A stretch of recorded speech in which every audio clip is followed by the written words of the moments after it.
Doctor Baba Saheb Ambedkar hall ખાતે ભરૂચના સુખ્યાત કવયિત્રી કિરણબેન જોગીદાસ રોશનના પ્રથમ ગઝલ સંગ્રહ ક્યાં ખબર હતીનો વિમોચન કાર્યક્રમ યોજાયો હતો। આ કાર્યક્રમમાં અતિથિ વિશેષ તરીકે અવની ફાઉન્ડેશન અંકલેશ્વરના સેક્રેટરી રસીલાબેન પટેલ ઉપસ્થિત રહ્યા હતા। પુસ્તકનું વિમોચન હોલમાં ઉપસ્થિત સાહિત્ય પ્રેમીઓ વચ્ચે પ્રખ્યાત કવિ ડોક્ટર રઈશ મણિયાર, પ્રખ્યાત ગીતકાર શ્રીકૃષ્ણ દવે, વડોદરાના કવિ ભરત ભટ્ટ, પવન સુરતના કવિ કિરણસિંહ ચૌહાણ, નર્મદા ચેનલના ઋષિ દવે, નારાયણ વિદ્યાવિહારના પ્રિન્સિપલ મહેશભાઈ ઠાકર, કિરણબેનના પતિ ધીરેન જોગીદાસ અને અંકલેશ્વરના પ્રખ્યાત ઉદ્યોગપતિ નરેશભાઈ પૂજારા દ્વારા કરવામાં આવ્યું હતું। વિમોચન અંતર્ગત શાનદાર કવિ સંમેલનનું પણ આયોજન કરાયું હતું। આ સમગ્ર કાર્યક્રમનું સંચાલન સુરતના પ્રખ્યાત કવિ ડોક્ટર રઈશ મણિયારે કર્યું હતું।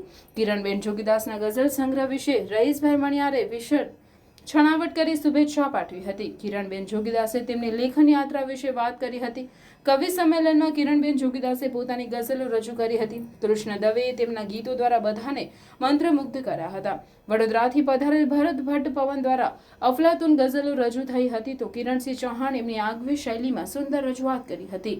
ડોક્ટર રઈશ મણિયારે આકર્ષક સંચાલન અને સુંદર રજૂઆત દ્વારા બધા શ્રોતાઓને બાંધી રાખ્યા હતા। ઉપરાંત સ્થાનિક કવિઓમાં કમલેશ ચૌધરી, અમન, પ્રમોદ પંડ્યા, જતીન પરમાર, અભિગમ અને બ્રિજ પાઠકે પણ સુંદર ગઝલો રજૂ કરી ઉપસ્થિતોની દાદ મેળવી હતી।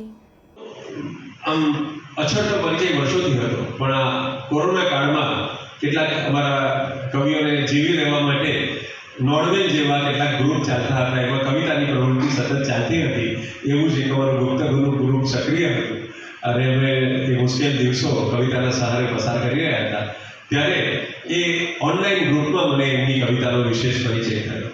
એમની કલમનો, એમના કલામનો, એમની પ્રતિભા મને શરૂઆતથી જ પહેલી જ ગઝલ વાંચી ત્યારથી મને નોંધપાત્ર લાગી પ્રતિભા। એમનો શબ્દ વૈભવ એકંદરે સારો, સહજતાથી શેરો કહે, સરળતાથી શેરો કહે, બહુ ઝડપથી શેરો કહે, ધડાધડ પંક્તિ મૂકી હોય, આપી હોય અને તરત એમની ગઝલ આવી છે।